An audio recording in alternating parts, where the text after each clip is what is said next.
Hello everyone, कैसे हो आप लोग। आई होप आप लोग बहुत अच्छे होंगे। वेलकम टू आपके अपने चैनल केसीएल अकेडमी में, कृष्णा कॉमर्स लर्निंग अकेडमी। तो आज हमने लास्ट क्लास में देखा था कि हमारा जो फंड फ्लो स्टेटमेंट है वो क्या होता है। उसमें डिफरेंस देखा था, उससे कैरेक्टरिस्टिक्स समझे थे, ऑब्जेक्टिव समझे थे, एडवांटेजेस समझे थे एंड लिमिटेशन समझे थे। आज हम अपनी क्लास में देखना है कि उसको प्रिपेयर कैसे करते हैं, उसका क्या फॉर्मेट होता है, फिर न्यूमेरिकल के साथ देखते हैं। से पहले हमें जो है स्टेटमेंट ऑफ वर्किंग कैपिटल को बनाना होता है। तो पहले हम बनाएंगे स्टेटमेंट ऑफ चेंजिंग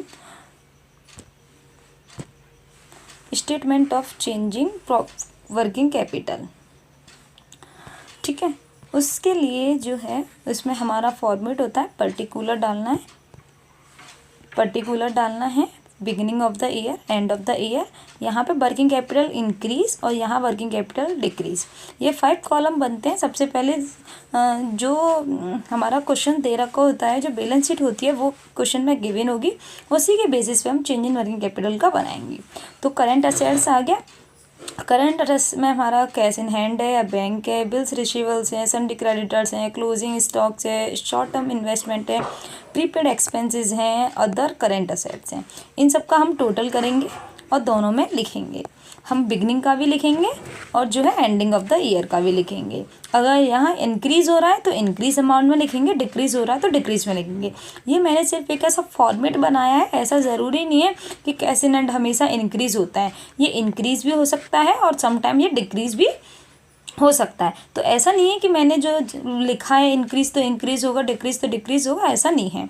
उसके बाद आता है हमारा करंट लायबिलिटीज। इसमें आता है हमारे bills, payables, sundry creditor, outstanding, bank overdraft, short term loan, propose dividend है, प्रोविजन फॉर टैक्स है, करंट लायबिलिटीज़ हैं। अब फिर टोटल कर देंगे हम करंट लायबिलिटीज़ का। जब हम करंट असेट्स में से हमने देखा था कि हमारा जो वर्किंग कैपिटल है वो होता है हमारा करंट असेट्स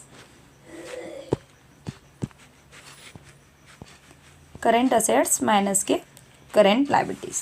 ठीक, तो हम करंट असेट्स में से करंट लायबिलिटीज़ को माइनस कर देंगे तो ये हमारी वर्किंग कैपिटल निकल के आ जाएगी। हम नीचे सबका टोटल करते हैं। इन दोनों का टोटल करने के बाद हमें पता चलेगा कि जो है इंक्रीज निकल के आया है या डिक्रीज निकल के आया है। एक बार में एक ही होगा या फिर वर्किंग कैपिटल इंक्रीज आएगी टोटल वाले की, डिक्रीज आएगी। उसके बाद में हम करते हैं प्रॉफिट फ्रॉम ऑपरेशंस को तैयार करते हैं। ये वर्किंग नोट ही होता है। अगर हमारा कोई इसमें से फिक्स्ड एसेट्स होती है, यहाँ दे रखी हैं फिक्स्ड एसेट्स है, उसको प्लस किया है या फिर उसमें डेप्रिसिएशन हो गया तो हम उसका भी वर्किंग नोट बना लेते हैं। उसके बाद हमारा प्रॉफिट फ्रॉम ऑपरेशन होता है। उसमें हम करंट ईयर का जो है प्रॉफिट लिखेंगे। उसमें ऐड आइटम लिख देंगे और यहाँ लेस आइटम लिख देंगे।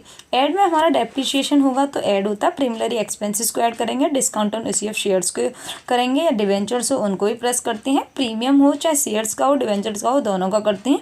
गुडविल है, ट्रेडमार्क्स है, पेटेंट राइट्स हैं, अगर ये रिटन ऑफ होते हैं तो हम इसको प्लस करते हैं। प्रोविजन फॉर टैक्स है, प्लस करेंगे। ट्रांसफर जनरल रिजर्व्स है, प्लस करेंगे। ट्रांसफर और शिंकिंग फंड्स हैं वो भी प्लस करते हैं। प्रपोज डिविडेंड है उसको प्लस करते हैं। इंटरिम डिविडेंड्स है या बोनस है उसको भी प्लस करते हैं। Loss on sales of assets है उसको भी हम प्लस करते हैं। इसके बाद इन सबको टोटल करने के बाद इसका टोटल यहाँ कर देंगे और ये नेट प्रॉफिट जो करंट ईयर का है उसमें इसको प्लस कर देते हैं। उसके बाद हम लेस आइटम करते हैं। डिविडेंड रिसीव कर रहे हैं तो लेस होगा। अगर प्रोविजन टैक्स है वो रिटर्न बैक हो रहा है तो माइनस करेंगे। अगर बैड डेप्ट रिटर्न बैक हो रहा है तो भी माइनस करेंगे। प्रॉफिट अगर आ रहा है हमारे पास सेल्स करने पे फिक्स्ड एसेट्स को, हम उसको माइनस करेंगे। अगर प्रॉफिट हमें फिक्स्ड एसेट्स को एप्रिसिएशन करने पे आ रहा है तो भी इसको माइनस करेंगे। इन सबको टोटल करने के बाद यहाँ लिखेंगे और ये जो अभी टोटल आया था इसमें से इसको माइनस कर देंगे तो हमारा ये जो है लास्ट में वो ट्रेडिंग प्रॉफिट आ जाएगा हमारा फंड फ्रॉम ऑपरेशन से। उसके बाद हमारा आता है लास्ट में हम प्रिपेयर करते हैं अपना फंड फ्लो स्टेटमेंट को। तो हम 2 कॉलम बनाते हैं। सबसे इधर की लेफ्ट हैंड साइड में लिखते हैं हम सोर्स ऑफ फंड और राइट हैंड साइड्स में लिखते हैं एप्लीकेशंस ऑफ फंड। दोनों का तरफ अमाउंट लिखेंगे। दोनों का अमाउंट हमेशा सेम आता है, इससे हमें पता चलता है कि हमारा फंड फ्लो स्टेटमेंट एकदम करेक्ट है। इसमें आता है हमारा profit from operations, issue of shares, debentures, long term loans, sales of fixed assets, non trading receipts, अगर डिक्रीजिंग वर्किंग कैपिटल होती है तो हमारी सोर्स ऑफ फंड कहलाती है और डिविडेंड रिसीव। इसी में हमारे एप्लीकेशंस फंड की साइड आते हैं। अगर प्रॉफिट था तो यहाँ आया था, लॉस है तो यहाँ आएगा। इसी हमने शेयर्स और डिवेंचर्स को किए थे तो सोर्स ऑफ फंड होता है। अगर हम रिडीम कर रहे हैं तो हमारे वो एप्लीकेशंस ऑफ फंड है। अगर हम सेल्स कर रहे हैं फिक्स्ड एसेट्स को तो सोर्स ऑफ फंड है, तो परचेस करेंगे तो वो एप्लीकेशन फंड हो जाएगा। नॉन ट्रेडिंग रिसीप्ट्स हमारे सोर्स ऑफ फंड होते हैं, रिसीप्ट्स, तो पेमेंट हमारे क्या हो जाएंगे, एप्लीकेशंस हो जाएंगे। जब वर्किंग कैपिटल डिक्रीज होती है तो सोर्स ऑफ फंड है, और जब इंक्रीज होती है तो हमारी वो एप्लीकेशन ऑफ फंड है। डिविडेंड रिसीव्ड हमारे सोर्स ऑफ फंड होते हैं, डिविडेंड पेड करेंगे तो हमारे एप्लीकेशन फंड होते हैं। इन दोनों का हम टोटल करेंगे तो हमारा फंड फ्लो स्टेटमेंट तैयार होकर आता है। Source of fund and application of fund जो है दोनों इक्वल हो जाते हैं। इसके बाद हम देखते हैं कि न्यूमेरिकल किस तरीके से करते हैं। तो हमारा इसमें गिवन है, ये हमारी बैलेंस शीट है, ये जो है हमारा क्वेश्चन है जो कि इसमें गिवन है। इसमें हमारा है पर्टिकुलर नोट्स 2012 का अमाउंट दे रखा है, 2013 का दे रखा है। शेयर्स हैं 80,000, 85,000, रिजर्व्स दे नहीं रखे हैं। इसमें प्रॉफिट एंड लॉस है 14,500 का इसमें था, 24,500 का इसमें था। ये सारा कुछ क्वेश्चन में गिवन है। करंट लायबिलिटीज गिवन है, करंट एसेट्स गिवन है, नॉन करंट एसेट्स गिवन है, ये एक गिवन है। तो सबसे पहले मैंने आपको बताया था कि वर्किंग कैपिटल को हम चेंज इन वर्किंग कैपिटल का स्टेटमेंट बनाते हैं। तो इसके लिए हमारा 2012 का अमाउंट लिखेंगे, 2013 का लिखेंगे, चेंज इंक्रीज वाला अमाउंट और चेंज डिक्रीज वाला अमाउंट लिखते हैं। हमें इसमें वर्किंग कैपिटल में सिर्फ करंट एसेट और करंट लायबिलिटीज से मतलब होता है। तो जो भी पार्ट यहाँ पे करंट लायबिलिटीज ये वाला है और करंट एसेट्स ये वाला पार्ट है, हम इसको यहाँ पे लिख देंगे। करंट लायबिलिटीज में हमारे क्रेडिटर्स हैं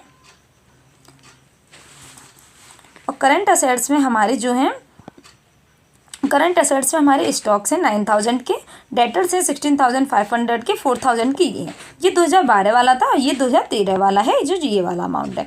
इन दोनों का अमाउंट हमने टोटल किया और यहाँ पे बताया कि ये 9,000 थे, 7,000 थे, हमारे 2,000 इंक्रीज हो गए।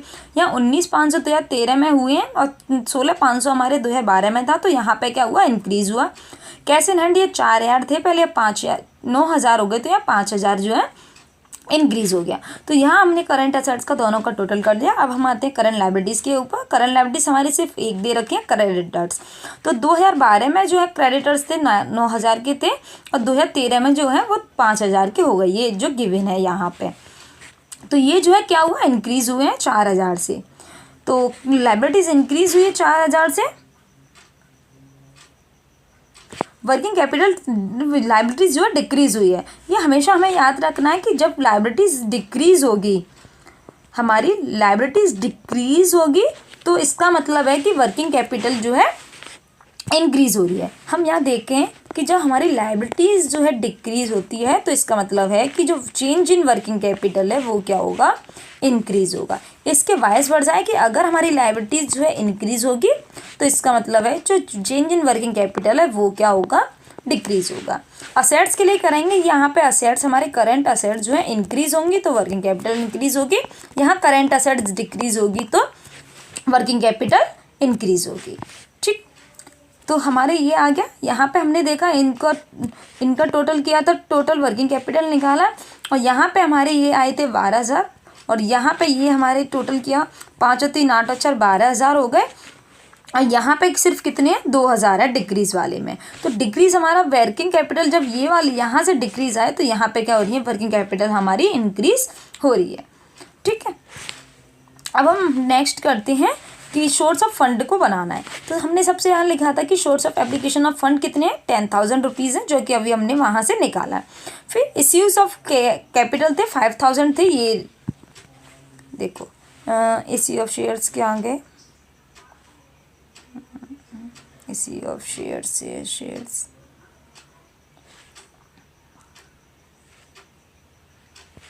एक सेकेंड, ये इसमें ये दे रखा है कैपिटल जो है यहाँ 80,000 थी या 85,000 थी, तो 5,000 से क्या हुई है, इंक्रीज़ हुई है। तो ये जो है इश्यू कर रहा है। ऐसे ही लोन ऑफ मॉर्टेज था, तो लोन ऑफ मॉर्टेज भी क्या कर रहा है, इंक्रीज था। सोर्स ऑफ फंड हो गया 5,000 का, इन सबको टोटल किया 20,000 रुपीज़ हो गए।